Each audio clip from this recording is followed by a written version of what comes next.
Buongiorno, ben ritrovati con Focus TG, ancora tanta cronaca da tutte le nostre province, momenti di paura questa mattina all'ospedale San Bartolo di Vicenza perché del fumo è risalito attraverso il vano lavanderia verso le stanze dei piani superiori e i pazienti sono stati allontanati, c'è stato del caos. Andiamo subito in diretta da Daniele Garbini insieme per la parte tecnica Simone Squarcina. A te Daniele. Sì, buongiorno direttore, buongiorno a te ai telespettatori. Confermo proprio la descrizione, questa mattina verso le 9 proprio è scoppiato un incendio nel reparto lavanderia che vedete proprio alle mie spalle in questo momento. Siamo nel cuore del nosocomio cittadino, un'apparecchiatura, quella che si occupa della distribuzione dei ricamici, probabilmente per causa di accertamento, comunque si è surriscaldato, un cortocircuito, insomma ha sprigionato fiamme e improvvisamente è stato invaso dal fumo, un fumo acre, anche da un odore molto minaccioso che ha spaventato soprattutto i reparti sovrastanti. In questo momento diciamo che si è esaurita la fase dell'emergenza, è scattato l'allarme nel centrale operativa dei pompieri che hanno inviato 8 mezzi, una quindicina di uomini proprio per fare un sopralluogo e un attimo fa proprio si sono allontanati ufficialmente, insomma la parte più tosta si è conclusa. Diciamo subito che non c'è stato nessun ferito, questa è la parte positiva, però ha creato molto allarme soprattutto per il reparto chirurgia. Sono stati immediatamente evacuati 91 degenti del reparto. In questo momento è in corso il sopralluogo del comandante del Vigile del Fuoco Andrea Gattuso. Se dovesse uscire eventualmente possiamo anche chiedergli anche così il quadro della situazione. Ecco, comunque è una situazione che ha creato un po' preoccupazione da più punti di vista. Diciamo che l'altro lato che è il reparto di analisi erano previste degli incontri anche con i pazienti e visite già organizzate. Ecco, diciamo subito che quelle che non erano urgenti sono state immediatamente sospese, proprio ai varchi erano presenti infermieri, polizia locale che hanno proprio impedito l'accesso in maniera precauzionale. Ecco, abbiamo anche sentito il direttore generale Patrizia Simeonato che proprio ha certificato in questo momento insomma la situazione è sotto controllo e fortunatamente nessuno è stato coinvolto. Ecco, eventualmente altri dettagli poi nel corso della giornata o comunque stasera nei nostri TG. Noi abbiamo sentito i testimoni, comunque le persone che si sono rivolte questa mattina che si aspettavano anche essere ricoverate e che invece hanno trovato questa brutta sorpresa proprio ai varchi. Quindi in questo momento con queste poi interviste lascio a voi la linea. Stanno evacuando medici e pazienti.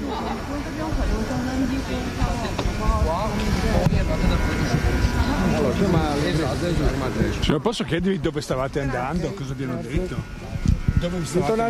Dobbiamo tornare indietro, dovevamo fare una visita. Ho sentito un po' di fumo e sono venuto qua direttamente, dopo mi hanno detto che non si può entrare in cucina e quindi direttamente sono venuto qua. Abbiamo visto tanta gente fuori, no? Sì. Sì. Hanno spostato tutte le visite? Tutte le visite, tutto. C'era fuoco, lavanderia e io dovevo essere ricoverata oggi. Così mi capite. E cosa vi hanno tenuto fuori? Cosa vi hanno detto? No, non mi lascia passare. E adesso torno a casa. Che gente ricoverata e hanno detto che vado a casa al caldo. E qui non si può entrare? Io aspetto la suocera che è in nefrologia sta facendo la terapia, aspetto che me la mandino fuori per portarla a casa. Si sente odore, vero? Adesso? Sì, no, ma adesso poco. 2 ore fa era irrispirabile l'aria.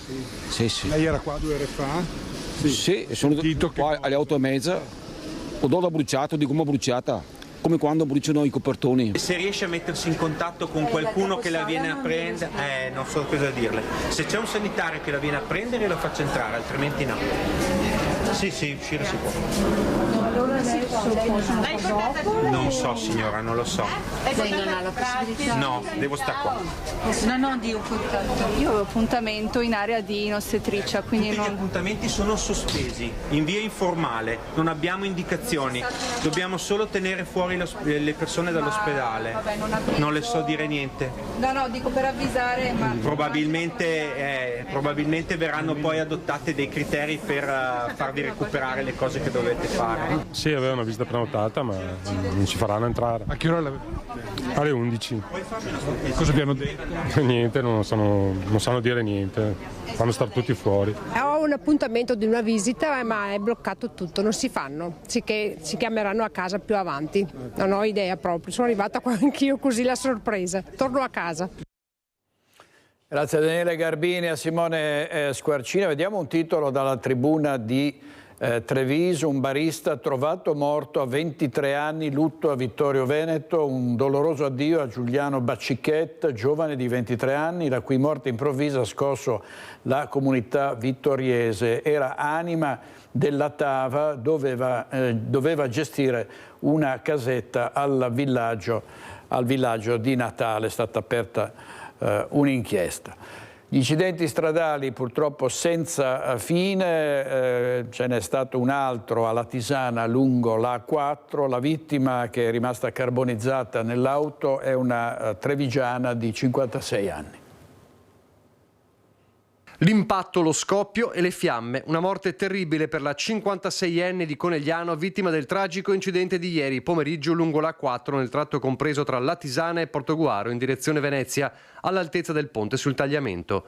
Uno schianto che poco prima delle 17 ha visto coinvolti un tir, una bisarca carica di auto e la vettura della donna che si trovava fatalmente tra i due mezzi pesanti. Dopo il tremendo impatto, le fiamme scaturite dal carburante a GPL della macchina hanno trasformato la vettura della donna in una trappola di fuoco che non ha lasciato scampo alla 56enne rimasta bloccata nell'abitacolo dell'auto tra i due mezzi pesanti. Anche la bisarca in fiamme. Sul posto i vigili del fuoco, la Polstrada di Palmanova, i tecnici di Autostrade Alto Adriatico e il SUEM. Gli autisti dei due mezzi sono rimasti feriti in modo non grave, nulla da fare invece per la donna. Difficili anche le procedure di identificazione perché il corpo era carbonizzato. Solo in serata si è capito che la vettura era di proprietà di una 56enne del Trevigiano. In queste ore la conferma che la vittima è proprio lei. Pesantissimi disagi al traffico con oltre 10 km di coda. Servizio di Nicola Zanetti, a poco più di un anno dal tragico incidente in cui aveva perso moglie e figlia che viaggiavano con lui, un cinquantenne di Abano Terme ha patteggiato una condanna ad 1 anno e 4 mesi. Era il 27 settembre 2023 quando sull'autostrada A13 tra i caselli di Ferrara Nord e Ferrara Sud in un tragico incidente stradale morirono Maria Grazia Forgetta, 49 anni, e la figlia Gioia di appena 5. La famiglia era partita da Abano Terme per andare a Caserta. Erano le 15:40 quando la loro auto finì contro un tir fermo in coda lungo la carreggiata. Alla guida dell'auto il marito e padre della bambina che dopo 1 anno ha patteggiato per l'incidente una condanna a 1 anno e 4 mesi per omicidio colposo per il tragico scontro costato la vita alla sua famiglia, dal quale lui era uscito illeso. Una famiglia conosciuta ad Abano Terme, con la comunità che subito si era stretta attorno all'uomo. L'addio di Trevignano ad Andrea Bedon, il 17enne morto la scorsa settimana in un terribile incidente a Falzè, un addio struggente da parte di amici e genitori.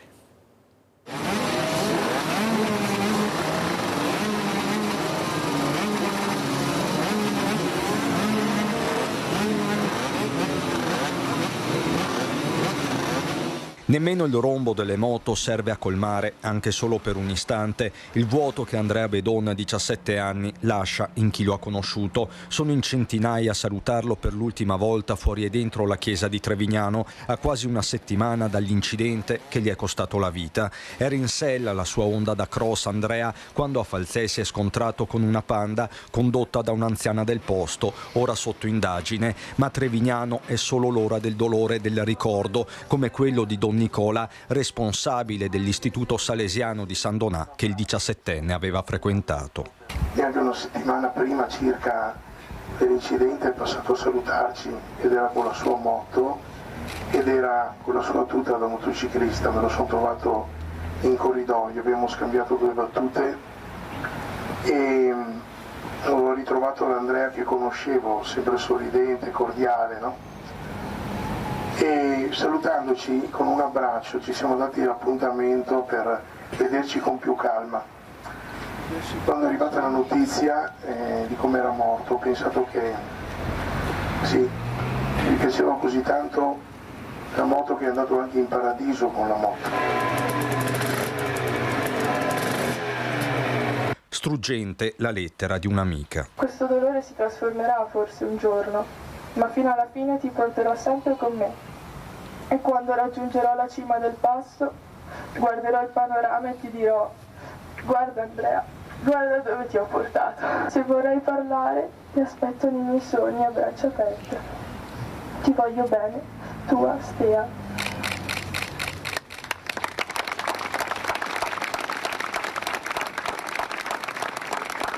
L'abbraccio di tanti amici e conoscenti ai genitori, mamma Sonia e papà Luca, così come ai nonni, è avvolgente. Le note di Vasco danno voce alla disperazione. Ed è facile sentirsi da buttare via. Qui non hai la scusa che ti può tenere su.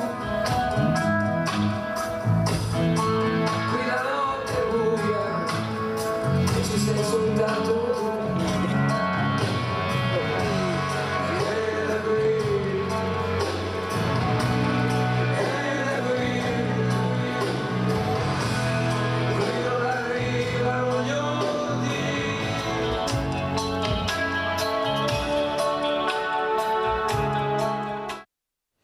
Il servizio di Cristian Arboe è davvero una strage senza fine sulle strade. Vediamo dalla tribuna di Treviso l'appello di un padre morto in auto a Maser, l'appello del padre di Luca Gazzola, che è morto a 29 anni in un incidente nella notte di sabato 7 dicembre a Maser. A poche ore dalla tragedia il genitore rivolge un appello qualora ci sia qualcuno che possa aver visto qualcosa. L'uomo non si dà pace, il figlio dice era molto prudente. E ovviamente ci si interroga su quello che si può e si dovrebbe fare per aumentare la sicurezza sulle strade, ma anche sulla preparazione di automobilisti e centauri ad affrontare gli imprevisti. Parlare nelle scuole, spiegare ai giovani la pericolosità delle strade e soprattutto insegnare loro ad affrontare gli imprevisti. Questo a volte è quello che manca, soprattutto in sella alle due ruote. Bisogna mantenere una velocità moderata ed avere un'attenzione tale da percepire una qualsiasi anomalia che potrebbe pararsi di fronte, avere la capacità di fermarsi in tempo. Cosa vuol dire? Saper fare una frenata di emergenza, che non è purtroppo drammaticamente quella che si impara a scuola guida, ma è quella che ti trovi la macchina davanti a te a 5 metri. E i ragazzi sono soliti dirti là: prof, stavo andando a casa da scuola con il mio scooter, a un certo momento mi ha attraversato la strada una macchina. E tu cosa hai fatto? Prof, ho chiuso gli occhi e tirato i freni al massimo. Ecco, il sistema certificato ISO 9002 per morire, perché tu gli occhi non li devi mai chiudere, protetto dal tuo casco, e soprattutto non devi mai azionare completamente i freni e tirarli al massimo, perché fai una frenata radente con le ruote che scivolano e non ti fermi affatto. Queste ultime 2 settimane sono state tragiche sul fronte degli incidenti stradali, moto, scooter, auto, le vittime per lo più giovanissime. Ogni volta ci sentiamo sconfitti perché le attività che facciamo sono molte e però non saranno mai sufficienti, per cui è vero, bisogna insistere, bisogna continuare e bisogna crescere nella consapevolezza ogni giorno. La provincia ha l'obiettivo di coinvolgere in questi incontri non solo le scuole ma tutte le fasce d'età, perché gli incidenti non riguardano solo i ragazzi. Una dei format che questo progetto ha creato ed è un'assoluta novità è quello degli over 65 e vediamo che sta dando riscontro, cioè tutti i comuni vogliono e ci chiedono un intervento di una lezione dell'over 65 lì. Stiamo cercando anche delle forme per ampliare la gamma dei formatori che possano fare le lezioni. Ed è fondamentale, insomma. L'obiettivo nostro è quello di riuscire ad avere una lezione sull'over 65 per ogni comune tutti gli anni. Venerdì sera dalle 18:30 a Maser, dove si è registrato l'ultimo gravissimo incidente mortale, è stato organizzato un incontro con l'amministrazione comunale raggruppando tutti i giovani dai 18 anni in su in area patente. Poi il professor Biscro lancia un appello: 20-30 km meno possono salvare la vita. Il più grande campione che abbiamo avuto recentemente ha dato questa descrizione della velocità sul dizionario Zanichelli della lingua italiana: è quella padronanza che permette di apprezzare la lentezza quando andare forte non serve affatto. Furti senza fine, così come gli incidenti. Andiamo a Mira da Ilaria Marchiori e Sandro Ponchio per la parte tecnica. A te, Ilaria. Sì, buongiorno direttore, buongiorno ai nostri telespettatori. Proprio ieri eravamo a Noale per raccontare la vicenda di una famiglia dove i ladri hanno tentato di entrare. Un 15enne è rimasto ferito dai vetri, dalle schegge dei vetri del portoncino rotto dai ladri. Oggi ci ritroviamo qui lungo la riviera del Brenta, anche la riviera presa di mira, ma non solo. Ormai è diffuso a 360 gradi dal Veneto orientale a Chioggia fino appunto alla riviera. Si è mosso anche già il sindaco di Pianiga Calzavara, scrivendo al prefetto e chiedendo una mano, soprattutto più pattuglie, più forze dell'ordine, perché ci sono, ma quelle che sono su strada in questo momento scarseggiano, non sono abbastanza. Qui insieme a noi c'è Annalisa Zangrando, che gestisce ormai da anni, la conosciamo bene, i comitati, le associazioni cittadine che hanno organizzato delle ronde ormai già da tempo, già da anni, e che tuttora sono attive. Allora Annalisa, andiamo con ordine. Lei cosa ne pensa di quanto detto dal sindaco Calzavara? Perché tra l'altro lui dice non voglio nemmeno che i cittadini si organizzino in ronde perché può essere anche pericoloso per la loro incolumità, però bisogna fare qualcosa. Io condivido e rispetto il pensiero di Massimo Calzavara, e anzi lo ringrazio appunto perché si è mosso scrivendo al prefetto, e chissà che magari venga più ascoltato che noi semplici cittadini. Ha ragione, perché è un pericolo uscire, perché comunque non sai quello che ti può capitare. Volevo anche un attimino calmare però il discorso: non sono ronde organizzate con percorsi prestabiliti, assolutamente no, è solamente un educare diversamente anche al rientro dal lavoro alla sera, cioè nel senso, invece di andare direttamente a mettere la macchina in garage, ti fai un giro del tuo quartiere e guardi un attimino com'è la situazione. Poi è logico però che se nei gruppi WhatsApp cominciano a segnalare: mi sono entrati in casa, stanno andando in via Roma o stanno andando in via Maggiore, è logico che lì la gente, allora qualcuno esce di casa, prende l'auto con le 4 fecce, fa un giro, ma non è una ronda alla caccia alle streghe, assolutamente no. Fondamentalmente lo utilizzate questo sistema come deterrente? È un deterrente appunto per dare un segnale a questi delinquenti, perché sono là che ci guardano, perché basta vedere in tutte le telecamere, i video che mandano anche i cittadini, loro sanno di essere sorvegliati, ed è un deterrente per dire: oh, aspetta, ci sono svegliati, è meglio che ci allontaniamo, magari ci spostiamo in un'altra frazione, in un'altra località. Sanno di essere sorvegliati, ma sembra gli importi poco, sono senza remore molti di questi ladri. Sì, io non ho studiato, però ormai ho esperienza, loro sanno calcolare forse anche l'allarme, quanto dura, se è collegato comunque a un servizio di vigilanza.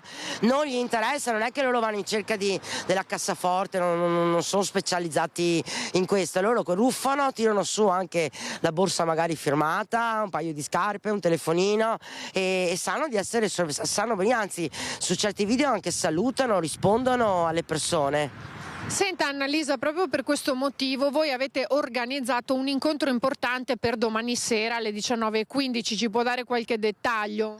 Allora sì, intanto sono quasi 10 anni che noi puntualmente ogni anno nei stessi periodi appunto ci attiviamo e ci incontriamo con le persone, e intanto bisogna che le persone non si devono sentire sole, perciò ci incontriamo per parlare, anche perché quando c'è tanta paura, quando si ha paura non si sa come si reagisce, e io quello è il mio terrore appunto è dalle emozioni, di come le persone possono reagire.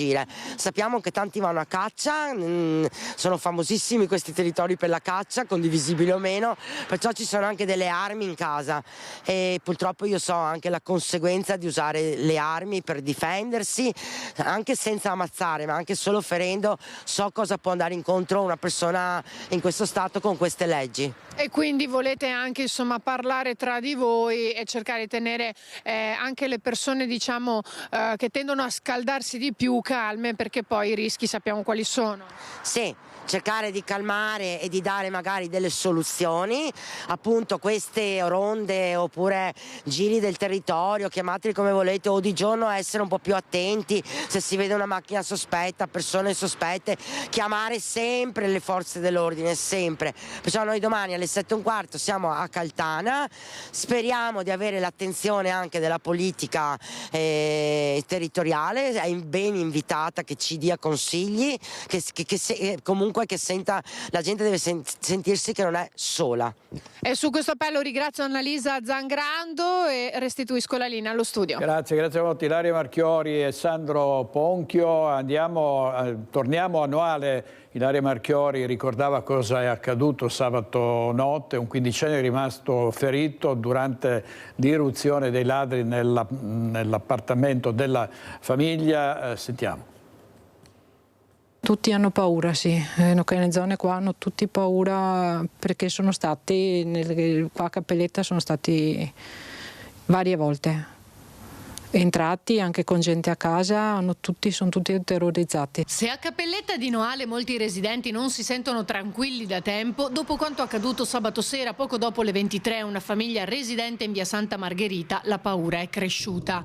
A raccontare la serata di terrore la donna che insieme alla sua famiglia ha vissuto momenti di angoscia. Mio figlio che si rivolge, che vede l'entrata del portoncino proprio da disteso dal letto, chiama con una voce e dice papà. Da come l'ha detto ho capito, ho intuito, stessa cosa mia figlia ha sentito la voce e siamo subito arrivati in entrata, siamo subito arrivati davanti al portoncino. Mio marito, si vedevano le ombre da fuori. A separare i quattro dai malviventi solo il portoncino d'ingresso a vetri, mentre la figlia della coppia chiamava i carabinieri. Mio figlio tutto a un tratto vedendo ha detto sono ancora là, non sono andati via, ha cominciato a dare 2 pugni al vetro, ha dato 2 pugni al vetro e si è girato e ha cominciato a prendere un sacco di sangue, che pensavo, da dove ho visto i tagli, pensavo il peggio. Solo una volta in ospedale è stato chiarito che le vetrate non le aveva sfondate il quindicenne. Io l'ho battuto, ma chi ha sfondato il vetro? Non sono stato io, è stato il pugno che è entrato. Ma scherzi, ho detto il pugno, perché hai visto il pugno? Certo che l'ho visto, era dentro. Ho detto, ma noi che eravamo dietro non l'abbiamo visto il pugno, perché lui è proprio davanti al portoncino qua. Quindi mi ha descritto il pugno. Nel frattempo c'era queste persone e l'altro che c'era aveva una pila piccolina che puntava dentro sulla serratura per aprire la serratura, e secondo noi l'intento era di venire dentro anche quando noi eravamo dentro. Nemmeno la presenza dei 4 familiari sembrava farli demordere. Quello è la cosa più spaventosa. Loro in ogni caso cercavano di entrare in tutti i modi e dopo non so, siccome ci sono stati dei schizzi di sangue anche esternamente, si sono fatti male anche loro, oltre che mio figlio parecchio. Seppure sotto shock, il ragazzo, che si è dimostrato coraggioso nel proteggere la propria casa e la propria famiglia, è tornato a scuola, dove avrà un supporto psicologico per superare il trauma. I ladri, che non hanno mai parlato, sembra fossero in 2, sarebbero entrati dal cancelletto e fuggiti dopo aver tentato di entrare in ogni modo. La famiglia ha sporto denuncia ai carabinieri, mentre indagano anche per capire se le telecamere abbiano ripreso qualcosa. Esprimo massima vicinanza e massima solidarietà alla famiglia.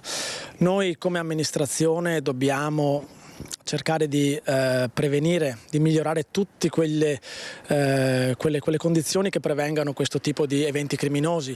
L'illuminazione, il maggiore pattugliamento da parte della Polizia Municipale, che sta avvenendo da un paio di mesi come Polizia Municipale del Comune. Sono aumentate le pattuglie anche da parte dei carabinieri. Allora dovremmo avere adesso, prima di andare a Bassano del Grappa, anche un servizio sul controllo di vicinato che è stato attivato a Tezze sul Brenta proprio per arginare anche lì i furti. Vediamo. Ce l'abbiamo? Li si vede aggirarsi nel buio con una sbarra di metallo in mano. Il fotogramma che circola nella chat del gruppo Occhi Aperti riprende i ladri che qualche notte fa hanno fatto razzia nel comune di Maserà. Dopo l'Alta Padovana è l'Interland della provincia di Padova ad essere presa di mira dai predoni. Maserà, Albignasego e Casalserugo, i comuni dove si sono registrati più colpi negli ultimi giorni. Il tantam tra i residenti è scattato nella chat Occhi Aperti, dove sono circolate le immagini dei ladri che si aggirano nella zona industriale di Maserà. Le modalità sono sempre uguali. I ladri agiscono nel tardo pomeriggio a calar del buio. Nonostante gli allarmi, entrano nelle abitazioni e le svaligiano in pochi minuti. Allora, questo era Maserà di Padova, adesso vediamo Tezze sul Brent. L'ondata di furti o tentati furti che ha colpito nelle scorse settimane anche il territorio di Tezze sul Brenta ha indotto il comune a prendere un provvedimento. Noi abbiamo approvato in Consiglio Comunale la istituzione del controllo di vicinato. Io ho già inviato la richiesta al prefetto, a breve incontreremo i rappresentanti dei quartieri per capire quali sono le persone che possono essere disponibili a questo, servizio. L'iniziativa è una forma di prevenzione già sperimentata in altre zone del Veneto, che prevede un protocollo preciso in cui i singoli cittadini, organizzati in gruppi di quartiere o di borgata, riferiscono alla referente di situazioni sospette o, nel caso peggiore, di allarme. Da lì la segnalazione arriva alle forze dell'ordine. Case private ma anche filiali bancarie sono state prese di mira a Tezze tra ottobre e novembre. Quest'ultimo periodo sembra che ci siano meno casi e speriamo che l'ondata si allontani dal nostro territorio, perché effettivamente in questi ultimi periodo, in questi ultimi mesi abbiamo avuto veramente tante segnalazioni di furti e di tentati furti. I cittadini che vorranno aderire al controllo di vicinato dovranno manifestare la propria disponibilità per far parte della rete che tiene letteralmente d'occhio il territorio, con una presenza diffusa e puntuale anche nelle zone più periferiche. Bisogna fare un progetto in accordo con i vigili, il nostro comando di polizia locale, con i carabinieri, per capire se estendere il servizio su tutto il territorio comunale oppure se individuare dei quartieri maggiormente, che devono essere maggiormente sotto controllo. Questo verrà capito quando cominciamo a parlare sia con i carabinieri sia con i vigili urbani, e comunque capire anche chi della popolazione di questi quartieri è disponibile a poter mettersi a disposizione. La clamorosa spaccata al Duca d'Aosta in via San Fermo a Padova, un negozio che è stato riaperto ieri pomeriggio, ma nel frattempo continuano le indagini dei carabinieri per individuare un bandito solitario. Si indaga a 360 gradi sulla spaccata messa a segno lunedì mattina all'alba al Duca d'Aosta, centralissimo negozio di via San Fermo, la strada del lusso di Padova. Pochi minuti sono bastati a un ladro solitario, coppola calzata in testa, cappotto scuro, guanti bianchi, per ripulire i corner di borsette, scarpe e accessori dei marchi Valentino, Celine e Chloé. Un colpo molto tecnico condotto da mani esperte, come hanno filmato le telecamere di videosorveglianza del negozio. Sono le 5:24 quando il ladro, estratta una sega circolare diamantata, tagliata la vetrata, riesce a calci penetrare all'interno con 2 borsoni che riempie di merce. L'allarme non scatta, ma per caso passa una donna che chiama il 112. Un colpo mirato realizzato da professionisti che hanno preso di mira un negozio di beni di lusso facilmente rivendibili. I carabinieri stanno quindi lavorando a 360 gradi, passando a setaccio le immagini delle telecamere della zona dopo aver ascoltato i testimoni. Non è escluso infatti che il bandito avesse fatto dei sopralluoghi nei giorni precedenti il colpo e che all'esterno avesse un complice pronto per la fuga. 6 anni fa, il 16 novembre 2018, il Duca d'Aosta era stato preso di mira da una banda di romeni che aveva usato un Alfa Romeo come ariete per sfondare la vetrina e fuggire con 40.000 euro di merce, abiti, scarpe, borse griffate. 6 mesi dopo, ai 2 la polizia aveva dato un volto. Si trattava di 2 cittadini romeni ladri specializzati che 2 giorni il colpo di Padova avevano assaltato un negozio a Torino rubando giubbotti per un valore di 20.000 euro. Servizio di Chiara Gaiani, la somministrazione di alcol ai minori, continua la guerra a Bassano del Grappa con la chiusura di 5 bar. Finora andiamo in diretta da Alex Giuliano. Buongiorno direttore, buongiorno a tutti i nostri telespettatori. Siamo a Bassano del Grappa in compagnia di Alberto Borriero, che è il presidente di Confcommercio Mandamento di Bassano.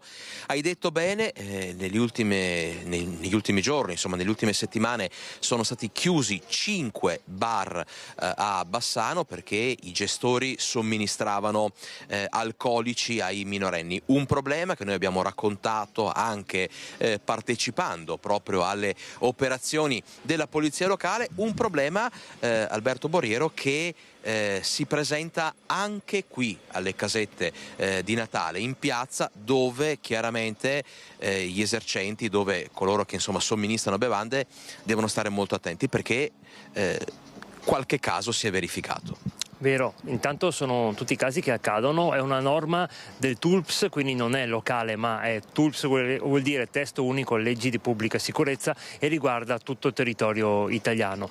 La norma è molto chiara che non si possono somministrare sostanze alcoliche di qualsiasi grado al di sotto dei 18 anni. Quindi può capitare che a volte possono arrivare delle persone che magari l'età può ingannare, ma è dovere di chi sta al banco chiedere i documenti per verificare se effettivamente la persona sia maggiorenne o meno. Ci sono responsabilità amministrative e penali. Il problema però, diceva Alberto Borriero, che gestisce oltretutto una delle casette dove si somministra vin brûlé e anche alcolici, è che spesso magari nei gruppi, quando sono tanti ragazzi, il diciottenne compra alcolici per i minorenni. In quel caso cosa si fa? È molto difficile capire queste situazioni, quindi ci vuole una grande conoscenza della propria sala e della propria area di lavoro. Quindi può essere che il maggiorenne compri da bere anche per i minorenni, però poi è compito del gestore vigilare che ciò non accada. Quindi ci sono delle situazioni a rischio, fortunatamente durante le casette di Natale, che sono orari diurni, capita molto meno. Molto difficile invece è vigilare la sera, perché possiamo immaginare un grande flusso di persone, questi comportamenti sono difficili da localizzare. C'è una stretta importante da parte della polizia locale. In chiusura, direttore, una battuta al volo ancora sul ruolo dei genitori, perché spesso sono i genitori stessi che comprano gli alcolici ai minorenni dicendo prendo un bicchiere anche per mio figlio o mia figlia. Sì, questa è una norma di pubblica sicurezza e non di educazione, quindi sono due mondi totalmente diversi. Però capita molto spesso che il genitore in casa propria abitui i ragazzi sotto i 18 anni a bere quel bicchiere di vino o quell'amaro a fine pasto. Nulla di grave, però è un comportamento che fuori dalla propria abitazione e in un contesto lavorativo di un pubblico esercizio ha dei risvolti che possono essere anche penali. Quindi attenzione all'insegnamento che diamo ai nostri figli. Quindi casa è un discorso di educazione, fuori da casa nostra invece i problemi possono essere generati anche dagli altri. Quindi questo qua è un aspetto che vorrei che rimanesse proprio e ci potesse far riflettere. Monitoraggi che continueranno anche in queste serate. Da Bassano del Grappa, insieme a Alberto Borriero, è tutto, direttore, noi vi restituiamo la linea. Grazie ad Alex Giuliano e a Cristian Rocche Allende per la parte tecnica, e Mirko Cavallina ha chiesto un parere su questo ad Umberta Grassivaro, presidente di ACAT Bassano. Vediamo. A me dispiace moltissimo perché i giovani non hanno informazione, bisognerebbe fare più prevenzione e che anche i gestori dei bar non guardassero il profitto ma avessero anche un po' di moralità in più. Bisogna fare gli interventi preventivi, non fare gli interventi punitivi. A mio parere, noi abbiamo cominciato con la prevenzione tanti anni fa e specialmente oggi come oggi sarebbe da fare ancora più prevenzione perché non c'è più prevenzione del rischio. Secondo lei perché un giovane, un minorenne è attratto dall'alcol? È attratto dall'alcol per calmare le sue pulsioni, per trovare anche risposte ai suoi problemi, risposte negative per cancellarle, perché l'alcol non ti fa più pensare a certi problemi. Allora andiamo a Treviso sempre per la questione dei furti con Lina Paronetto. A te in diretta, Lina. Buongiorno direttore, buongiorno ai telespettatori. Sì, siamo qui a Fara di Soligo con Michele Zanette, col nostro ospite che ringrazio davvero, Luca Dalbò, che ha un'attività qui a Fara ma abita a poca distanza, circa 1 chilometro, e purtroppo si è trovato la casa svaligiata dai ladri per l'ennesima volta. Luca. Già, la terza volta in 6 anni, sembra ormai un appuntamento fisso ogni 2 anni e questo non ci fa stare bene, soprattutto perché non ci fa stare tranquilli. Non si può uscire di casa nel periodo ottobre-dicembre perché siamo con l'ansia di arrivare a casa e trovare la casa sottosopra. Che ci sia l'antifurto o meno non cambia niente. Purtroppo abitiamo in una zona dove c'è ancora una buona parte di terreni coltivati, quindi entrano da questi terreni e arrivano alle case con facilità e niente. Solighetto, quindi una zona che risulterebbe, così anche solo a nominarla, tranquilla, eppure lei dice dobbiamo presidiare le case. Quanto tranquilla, quanto presa di mira. Se penso anche ai miei amici che quest'anno hanno avuto tentativi di furto a Solighetto, comunque hanno subito furti là in zona, siamo in tantissimi e non ci sentiamo sicuri. Questo è il punto. Malgrado allarmi, malgrado tutte le precauzioni? Non puoi avere quello che vuoi. In questo caso l'allarme è suonato? Sì, è suonato da me, è suonato dai vicini a pochi metri di distanza. Probabilmente sono passati prima a casa mia e poi a casa del vicino. Sono arrivati i carabinieri in tempi anche brevi, però quando ormai sono arrivati ormai tutto è fatto, insomma, hanno fatto i loro comodi. Come avete trovato la casa questa volta? Diciamo che a parte i danni fatti ai serramenti, agli scuri che hanno divelto, per fortuna non si sono spaccati i vetri, quindi il lavoro di ripulizia è stato un po' minore, però quando entri in casa e trovi una camera completamente messa sottosopra, dove hanno tirato fuori tutti i tuoi vestiti, l'intimo, tutto quanto, fa schifo. Soprattutto se si rientra a casa magari con i bambini piccoli. Diciamo che io avendo un'attività il sabato sono in negozio e purtroppo quasi sempre mia moglie si è trovata ad aprire la porta 2 volte su 3 e trovare tutto il suo quadro. Anche questa volta ha aperto lei la porta e ha capito subito che c'era stato qualcuno e è scappato dai suoi genitori che abita vicino a casa nostra con la bambina e poi sono arrivato a casa io, però abbiamo tenuto i bambini via da questa immagine perché è un'immagine che non fa sentire nessuno tranquilli. Quindi senta, quale può essere l'appello alle istituzioni? Semplicemente di monitorare di più, di magari quando si riesce ad arrivare a qualcuno di questi malviventi a prendere delle precauzioni e non metterlo in libertà subito, perché alla fine sembra quasi sia un appuntamento fisso. Un'ultima cosa, Luca, lei dice giustamente io ho 2 preoccupazioni, 2 fronti, no? Perché è un commerciante qui appunto a Fara. Non è che sia dei migliori perché lo sappiamo tutti, quindi già avere un'attività, avere una partita IVA adesso è da eroi, in più trovarsi ad affrontare queste problematiche, queste preoccupazioni con una frequenza troppo alta non è semplice. Grazie davvero a Luca Dalbò per questa testimonianza. Direttore, l'hai sentito, terzo furto in 6 anni, davvero a raffica, eppure siamo in Quartiere del Piave, siamo in paesi piuttosto piccoli, ma non c'è fine a questi episodi di cui raccontiamo purtroppo ogni giorno. Qui da Fara di Soligo con Michele Zanette, restituisco la linea. Grazie Lina Paronetto e Michele Zanette per la parte tecnica. Davvero non si può andare avanti così, non facciamo altro che raccontare di furti che sono denunciati, altri non sono denunciati, per cui è un assalto vero e proprio di bande che arrivano dall'est, in particolare a tutte le province, a migliaia di abitazioni del nostro territorio. Bisogna che le istituzioni, lo Stato ne prendano atto e provvedano, perché non è possibile, non è accettabile. Ne abbiamo parlato anche ieri sera a Focus. Sentiamo cosa ha detto il vice segretario regionale della Lega, Riccardo Barbisan.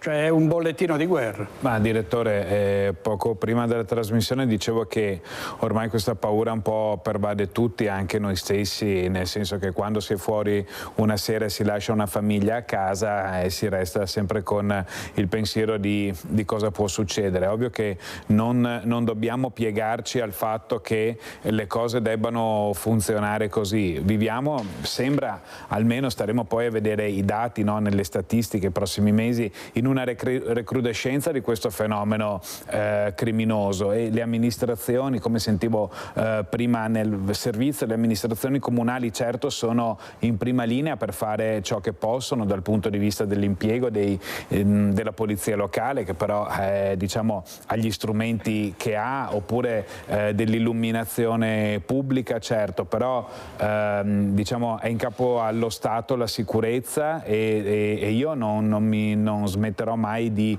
dire che il fenomeno migratorio, il fenomeno migratorio incontrollato, non quello organizzato e quello che avviene attraverso flussi regolari, incentiva e pone un sacco di persone nelle condizioni di essere la manovalanza di gruppi criminali organizzati o di bande che si aggirano nei nostri territori.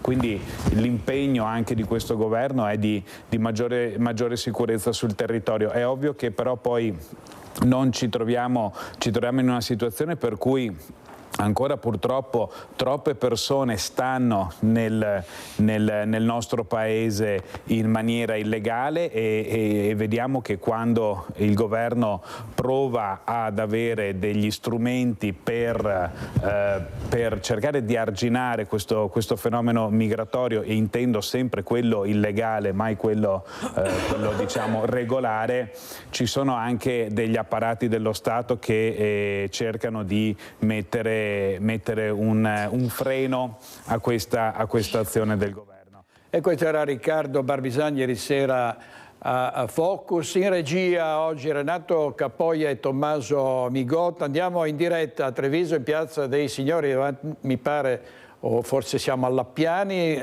con Francesca Bozza, perché purtroppo imperversano i bulli e un 14enne è stato ammonito dal questore. A te, Francesca. Sì, buongiorno direttore, buongiorno ai telespettatori. Siamo all'esterno della questura di Treviso proprio per questo terzo provvedimento, questo terzo ammonimento emesso dal questore di Treviso Alessandra Simone in poco più di un mese, sempre per episodi legati al bullismo. Il tutto succede nella Castellana, protagonisti 2 quattordicenni che frequentano lo stesso istituto scolastico. Il primo episodio accaduto a novembre, è accaduto proprio all'interno del cortile della scuola che i due frequentano. Alla vittima viene fatto lo sgambetto da un terzo ragazzino, anche questo minorenne, e il 14enne destinatario del provvedimento lo prende a calci. Il tutto, come succede ormai sempre più di frequente, viene ripreso con lo smartphone, e il video poi trasmesso nei canali di messaggistica istantanea, i WhatsApp per intenderci. Il giorno dopo i due si incontrano casualmente per strada, il ragazzino schiaffeggia il 14enne e gli dice di inginocchiarsi per chiedere scusa per presunti episodi che si erano verificati in passato. A quel punto la vittima trova il coraggio, una volta rientrata a casa, di raccontare tutto alla madre. Madre e figlio si recano presso il comando dei carabinieri e qui raccontano tutto, chiedendo proprio che venga adottato il provvedimento di ammonimento. Da sottolineare che durante il punto stampa qui in questura è stato sottolineato anche l'importanza del lavoro che facciamo noi come mezzi di informazione nel diffondere l'esistenza di questo provvedimento. Insomma, è evidente che questo messaggio è arrivato a destinazione, considerando che proprio in più di un mese già 2 famiglie si sono recate dai carabinieri per chiedere da parte del questore l'adozione di questo provvedimento. Era accaduto tra fine ottobre e inizio di novembre e con un altro episodio che aveva visto protagonista un quindicenne che aveva preso di mira un coetaneo, prima con delle minacce, poi seguendolo fino alla fermata dell'autobus con altri amici, e qui aveva colpito insomma il ragazzino, lo aveva picchiato. Nei giorni successivi lo aveva minacciato, parlandone a scuola, di voler fare la stessa cosa. A quel punto la vittima ancora una volta aveva trovato il coraggio di segnalare tutto ai carabinieri insieme ai genitori. Qualche giorno più tardi invece era successo ad un 17enne che aveva preso di mira un compagno. Insomma, come hai detto tu giustamente, direttore, ancora purtroppo episodi di bullismo, ma insomma il messaggio che arriva dalla questura è ben chiaro, questa linea dura che aveva già annunciato nel giorno del suo insediamento il questore Alessandra Simone, per arginare questo fenomeno purtroppo in aumento. Dalla questura di Treviso insieme ad Alberto Pivetta è tutto, la linea può tornare allo studio. Alberto Pivetta, e vediamo una denuncia sporta ai carabinieri dai proprietari dell'abitazione nel cui giardino sono finiti sassi e piastrelle lanciati da alcuni ragazzini, ovviamente sempre bulli o baby vandali in azione. Speriamo che i genitori si facciano avanti, dice la figlia dei padroni di casa. È successo a Caunada di Montebelluna.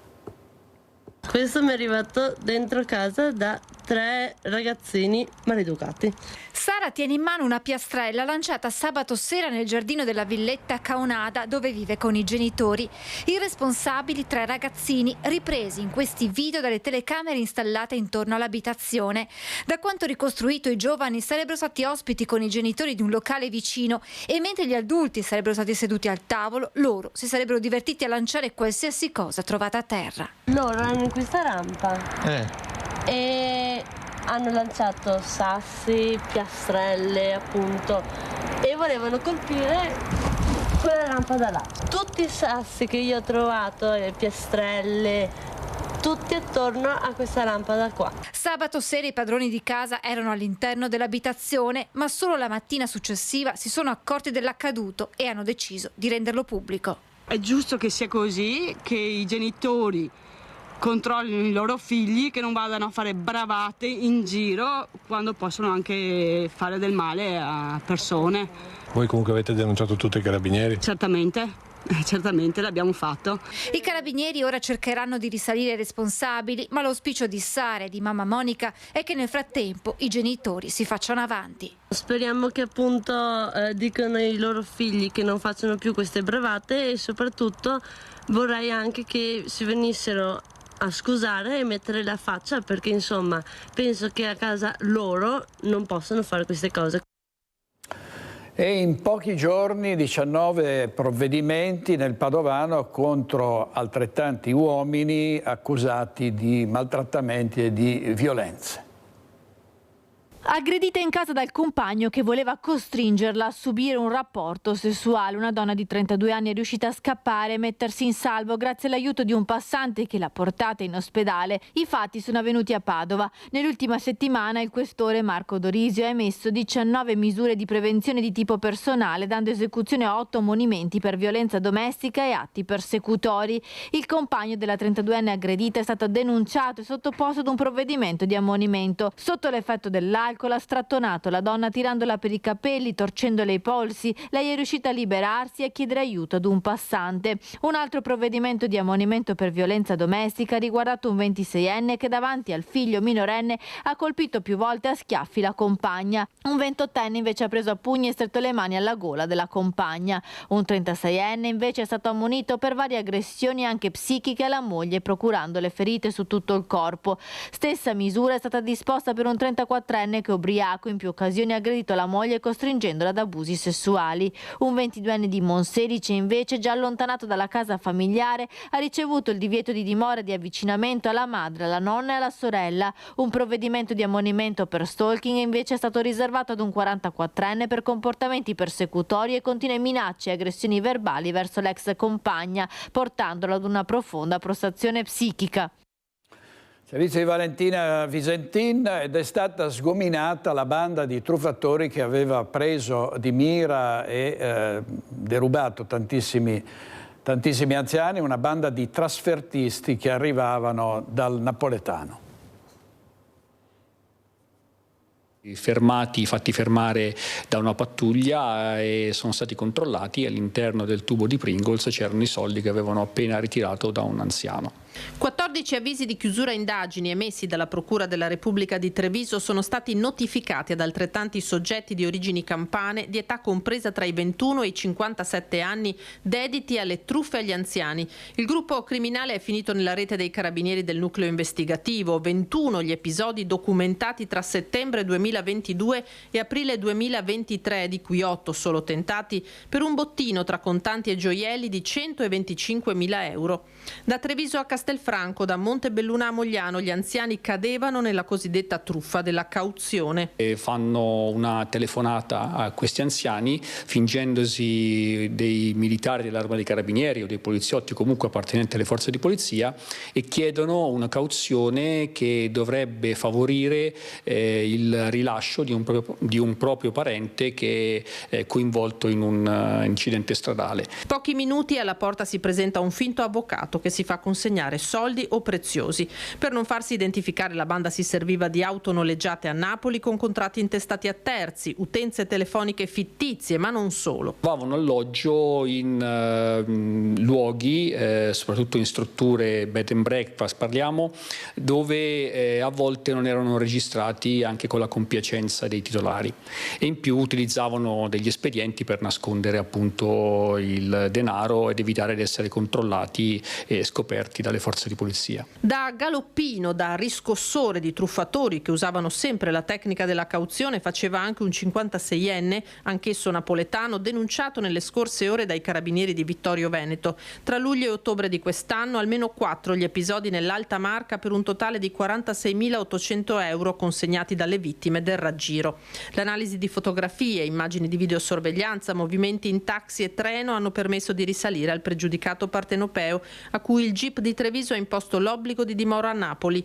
Indagini sono tuttora in corso per risalire anche agli altri componenti della banda criminale. Non vi fidate mai, continuano a ripetere le forze dell'ordine, al primo sospetto chiamate i carabinieri, non fate mai entrare estranei nella vostra abitazione, che siano falsi tecnici dell'Enel, del gas, bisogna fare molta attenzione anche al telefono e anche sui PC. Vediamo dei titoli del Corriere del Veneto. A Venezia è da record per il costo delle case, servono 13 anni di stipendi per l'acquisto di un bilocale.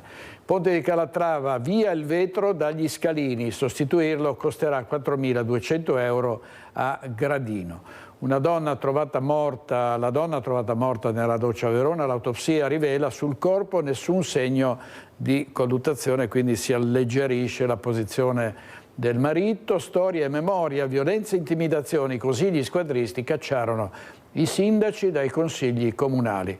Concordato valanga in Veneto, 90.000 avvisi inviati alle partite IVA. Confindustria Veneto Est, Carron cambia la squadra, nuovi 7 su 10. La crisi dell'Hellas, Zanetti al capolinea, in polce il tecnico della Primavera San Marco. Questi sono i titoli del Corriere del Veneto, quotidiano diretto da Alessandro Russello. Vediamo un servizio sul centro commerciale Tiziano, vediamo. Ha telefonato al Tiziano intorno alle 10, poche parole per annunciare una bomba all'interno del supermercato Conad, quindi ha messo giù.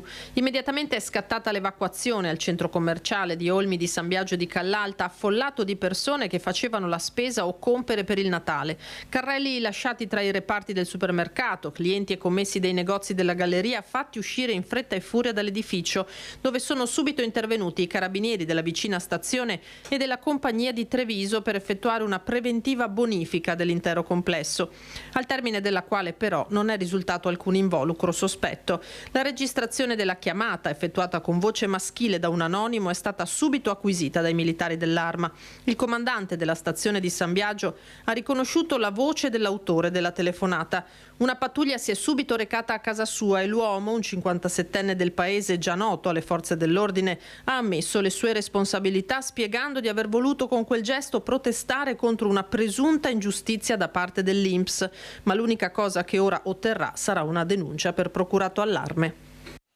Per la serie La mamma degli imbecilli è sempre incinta. Abbiamo già tanti problemi, c'è anche l'idiota che chiama e annuncia la presenza di un ordigno.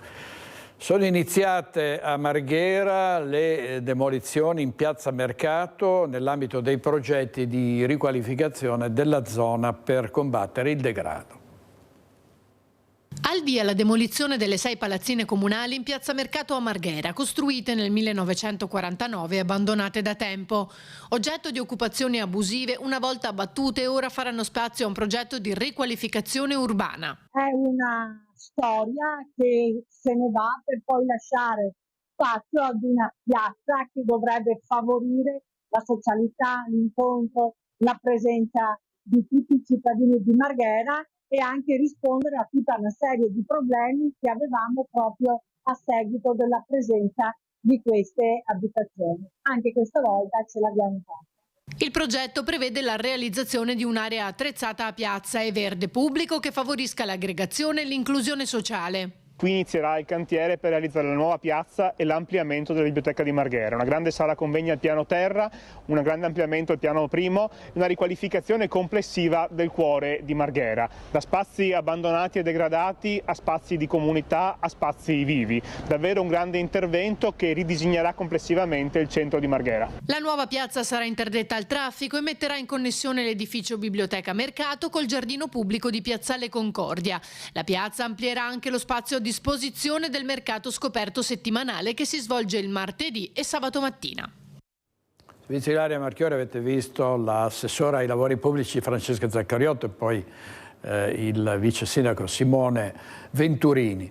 Morbo del Congo, nasce una task force del Ministero della Salute sulle malattie infettive che seguirà gli sviluppi delle situazioni a partire da quella di queste settimane in Congo. I sanitari dicono non c'è motivo per farsi prendere dal panico, bisogna fare solo attenzione e seguire tutti i consigli dei sanitari. Sentiamo.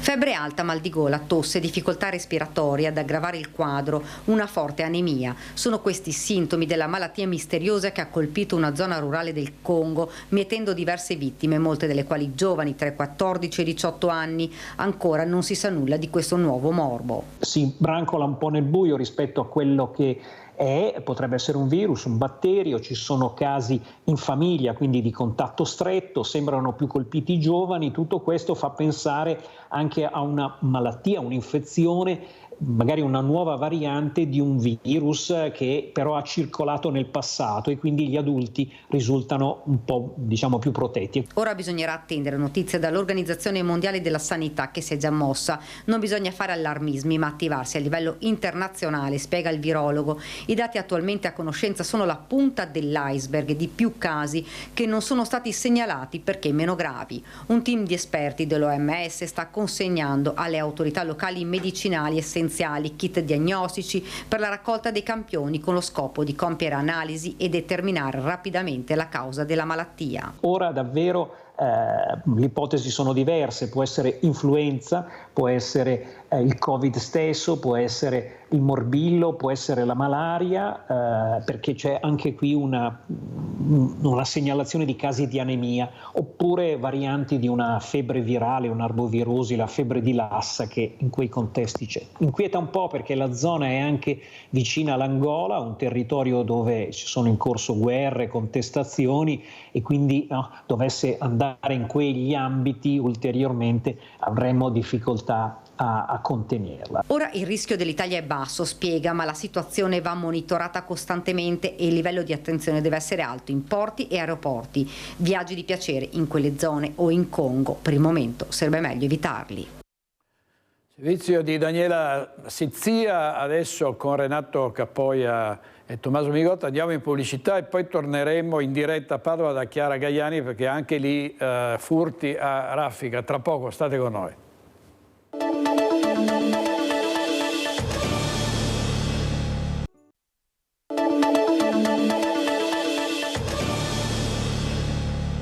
ladri e borseggiatori scatenati, ma ogni tanto vengono acciuffati. Andiamo in diretta a Padova da Chiara Gaiani e da Federico Cibotto per la parte tecnica. A te, Chiara.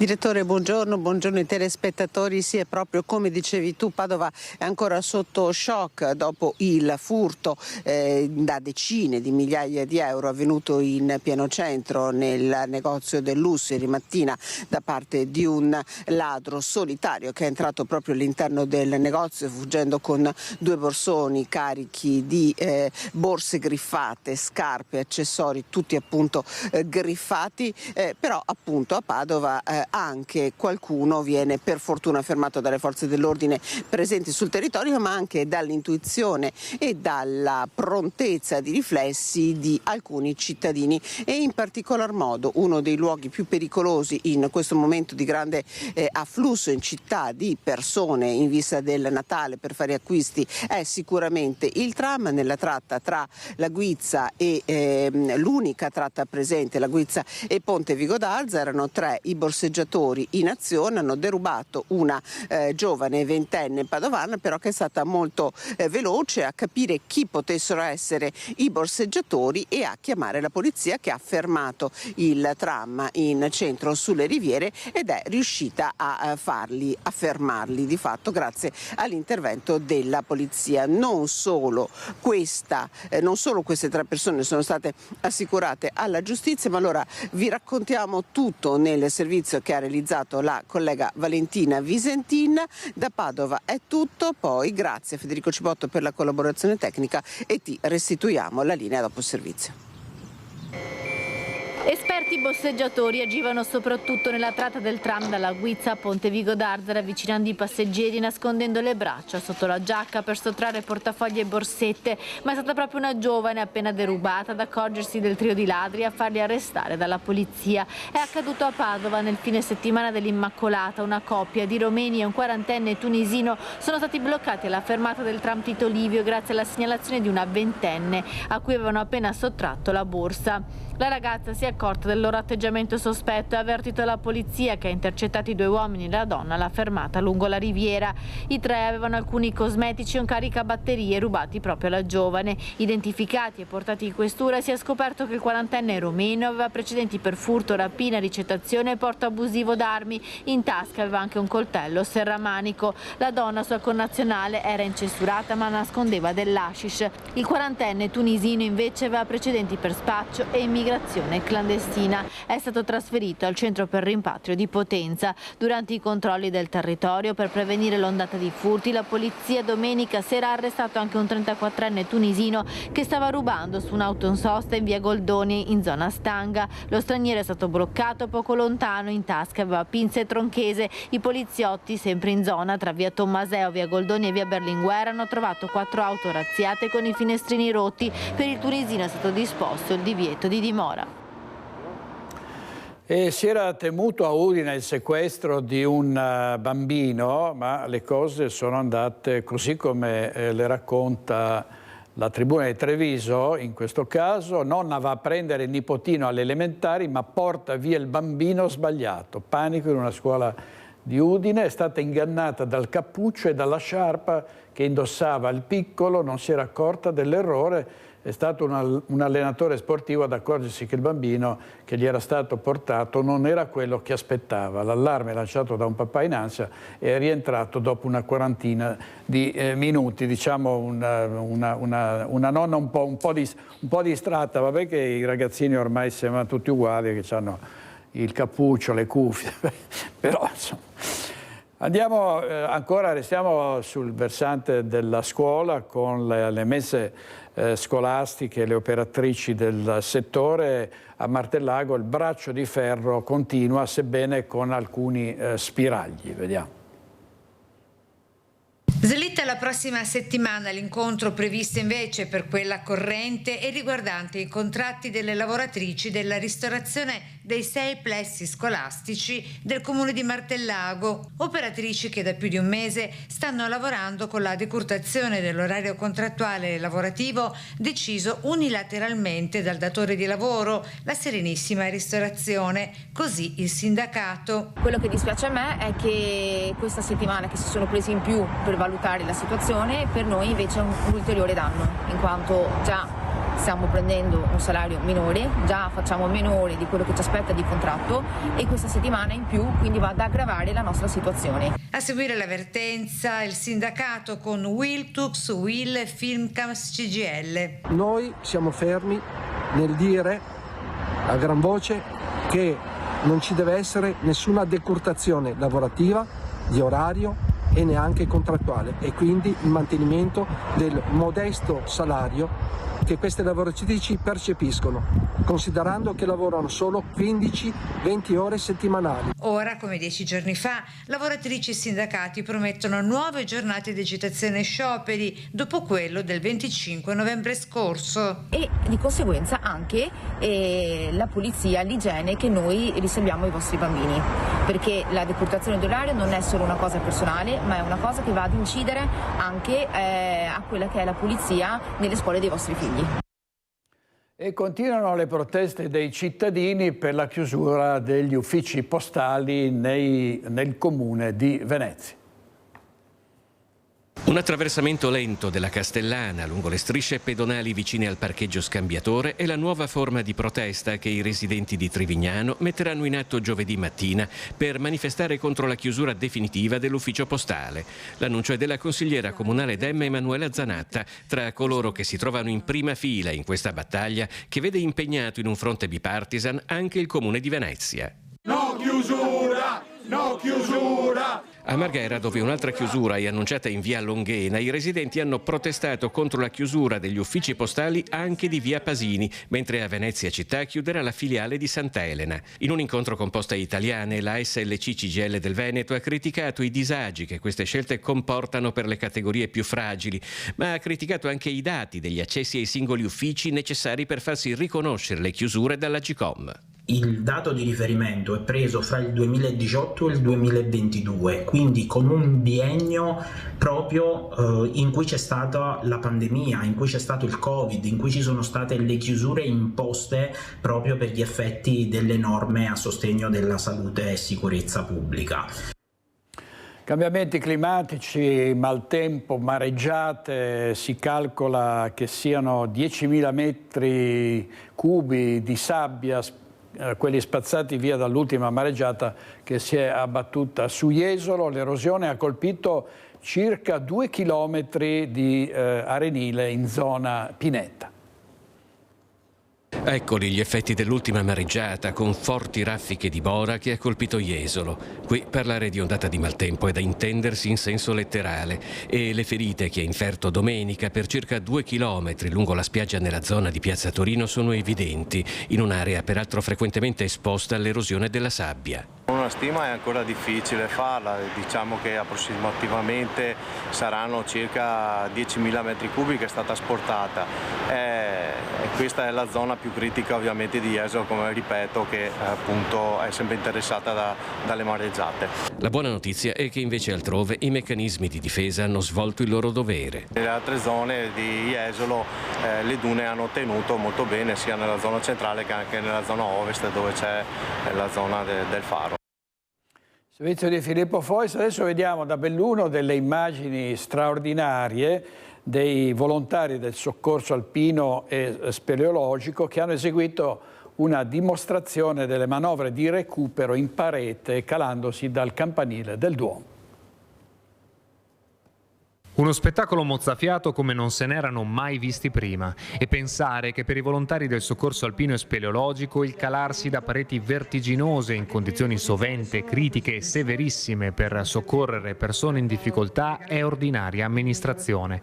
Ha lasciato a bocca aperta la folla assiepata sabato sera ai piedi del campanile di Piazza Duomo, oltre che al mattino all'ospedale San Martino, la dimostrazione pubblica di che cosa significhi il soccorso in montagna, svolta in occasione del conferimento riconoscimento della cittadinanza onoraria di Belluno al Corpo del Soccorso Alpino nel 70° dalla Fondazione. Orgoglio e profonda gratitudine, ha detto il sindaco Oscar De Pellegrin durante la cerimonia che ha sancito l'eterna riconoscenza della città verso chi per puro spirito d'abnegazione si prodiga quotidianamente e gratuitamente per salvare la vita altrui rischiando la propria. Ci siamo ritrovati a movimentarci lungo l'angelo del campanile, che di per sé è il simbolo di Belluno e che spesso viene ritratto con lo sfondo della montagna simbolo dei bellunesi.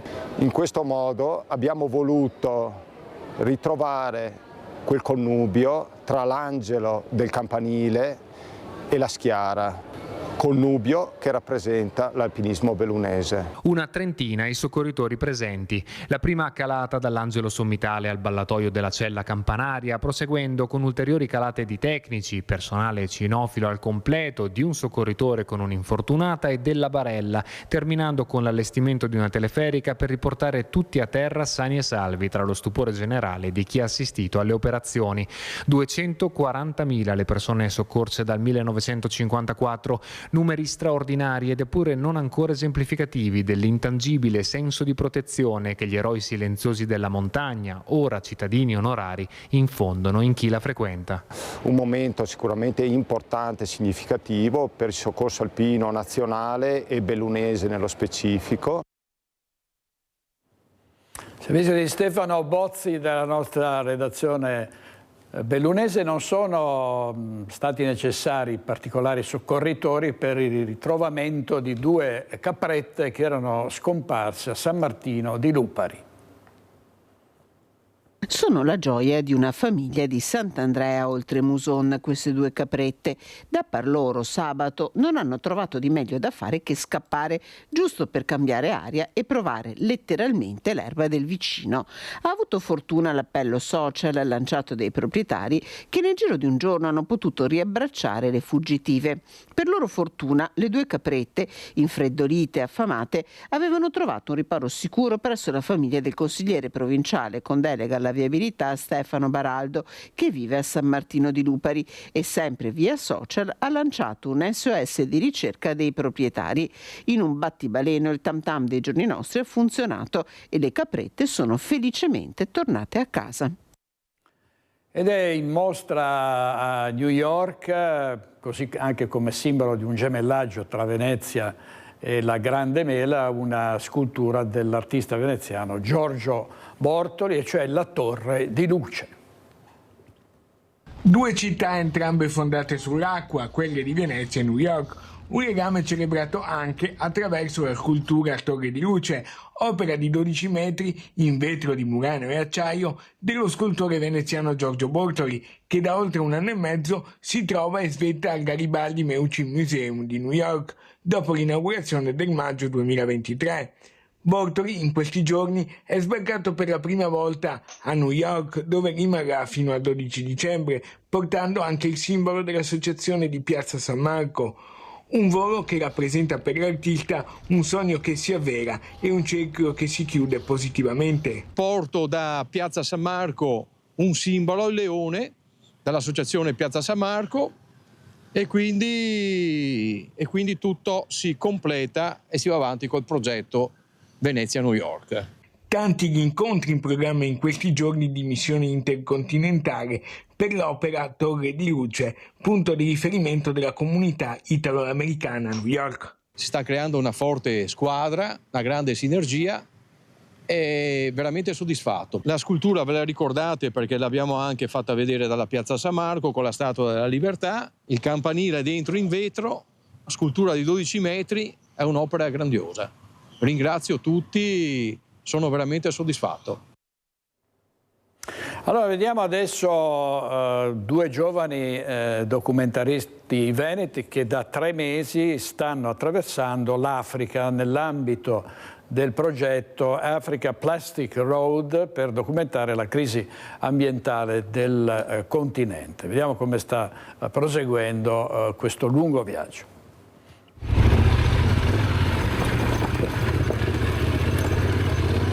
Il viaggio di Edoardo e Sebastiano nel continente africano continua, paese dopo paese, paesaggio dopo paesaggio, stato dopo stato. Migliaia di chilometri percorsi in moto dal gallese Edoardo Alberti, videomaker di Media Nord-Est, e da Sebastiano Busolin, meccanico esperto di Marghera. Siamo in Ghana e abbiamo percorso 13.000 chilometri in territorio africano. E abbiamo attraversato Guinea e Costa d'Avorio, attraversando le foreste africane, visitando posti magnifici, incontrando persone stupende.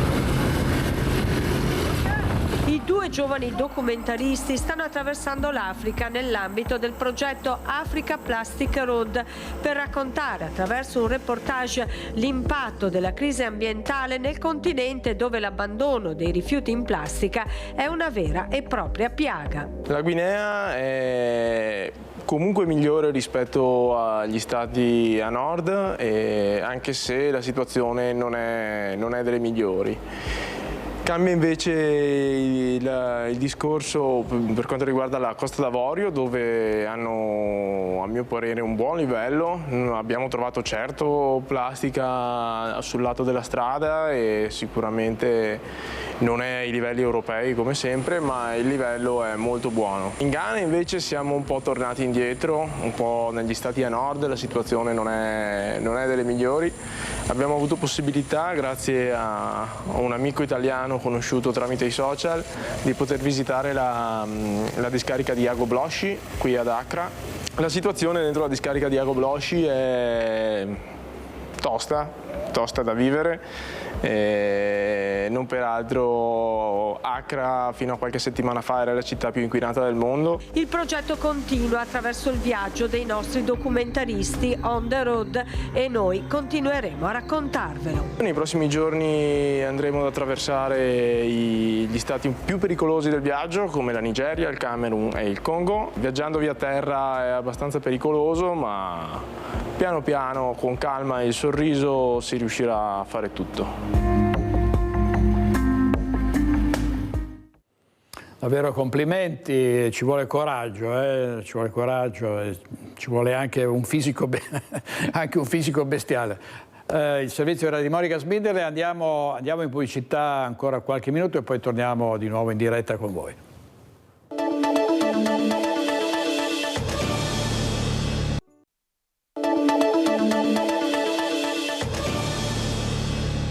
Clamoroso a Parigi alla riapertura della cattedrale Notre Dame, è sbocciato l'amore tra Giorgia Meloni e il tycoon Elon Musk. Vediamo il loro bacio in queste immagini, ovviamente sorpresi dai fotografi. Vabbè, come al solito siamo di fronte a un clamoroso fake con l'intelligenza artificiale. Ne vedremo di tutti i colori, bisogna stare anche attenti perché a volte si possono essere gabellate per avere delle notizie, delle immagini completamente false, e quindi questo è il momento in cui la fase in cui ci stiamo ormai avventurati. Invece non ci sono per ora diavolerie strane per le feste di Natale. Andiamo a vedere 44 giorni comunque di festeggiamenti a Marostica. A Marostica ci sono più eventi che giorni di festa. Sono decine gli appuntamenti natalizi che si sviluppano fino al 12 gennaio in città. Ci saranno iniziative sia all'interno del centro storico che nelle frazioni, nei quartieri.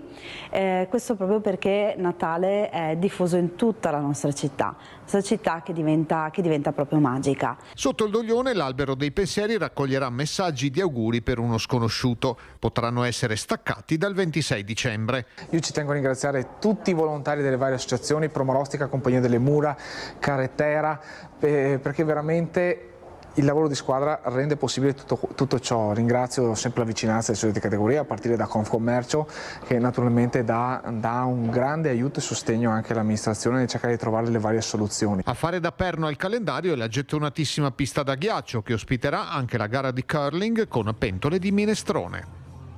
E torna a Vicenza per la 17ª edizione la corsa a scopo benefico dei Babbi Natale. Venerdì 13 dicembre partirà alle 10 in Piazza dei Signori. Torna anche quest'anno la consolidata tradizione della Corri Babbo Natale Corri per la sua 17ª edizione.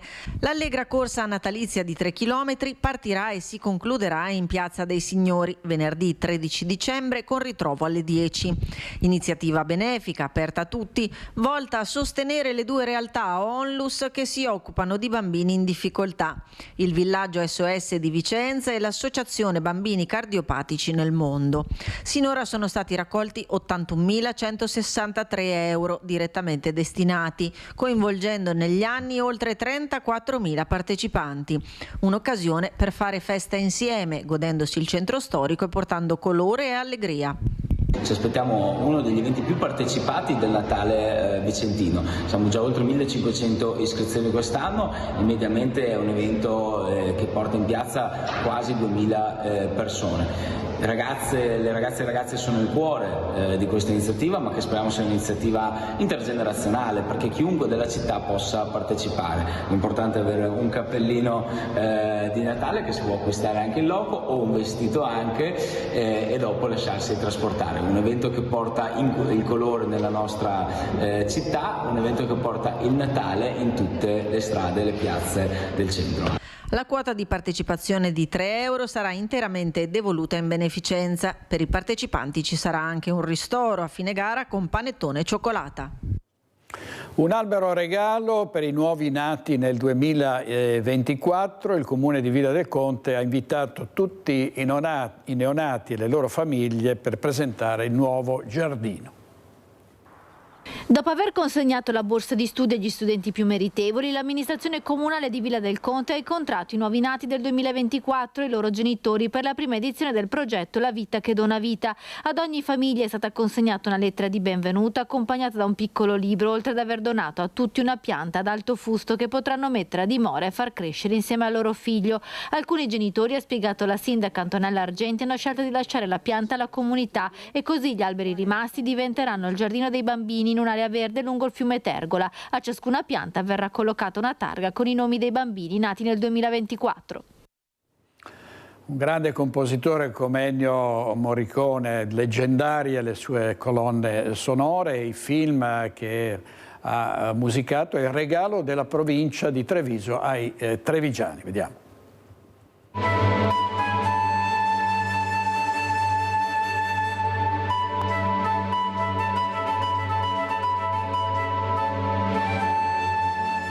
La musica si fa poesia nelle note di Ennio Morricone, musica che accompagna, sostiene e racconta, note che hanno contribuito a scolpire la storia del cinema. Da C'era una volta in America, Il buono, il brutto e il cattivo, passando per Mission fino al nuovo Cinema Paradiso. È il regalo di Natale della provincia di Treviso, un concerto dedicato ad Ennio Morricone. Natale al Parco di Notte torna, l'evento musicale organizzato in collaborazione con Musincantus porterà al foyer del Santo Artemio l'Orchestra Regionale Filarmonia Veneta diretta dal maestro Walter Bertolo. Abbiamo proprio cercato di spaziare con tutti i colori dell'orchestra possibili, immaginare anche dalla voce. Abbiamo una soprano che cercherà di calcare, diciamo, le melodie più famose del maestro. È un linguaggio universale che tocca sicuramente quelli che hanno vissuto nell'epoca dei film che sono stati diretti nell'epoca di composizione, ma assolutamente gradevoli e godibilissimi anche per i giovani che si approcciano alla musica. Il foyer del Santo Artemio sarà immerso nelle note del maestro con proiezioni delle scene dei film da cui le musiche sono tratte. Foyer che torna a dimostrare per il terzo anno consecutivo di saper accogliere un pubblico e performance dal grande valore artistico. Mentre all'inizio si svolgeva all'esterno, si è poi scoperta la vocazione dell'acustica del foyer, che ha permesso di esaltare sia le voci soliste che la parte musicale fatta dagli strumenti. Servizio di Anna De Roberto ed è tutto per oggi. Appuntamento stasera alle 21:20 con Focus. Grazie a Renato Capoi e a Tommaso Migotti in regia e buona giornata.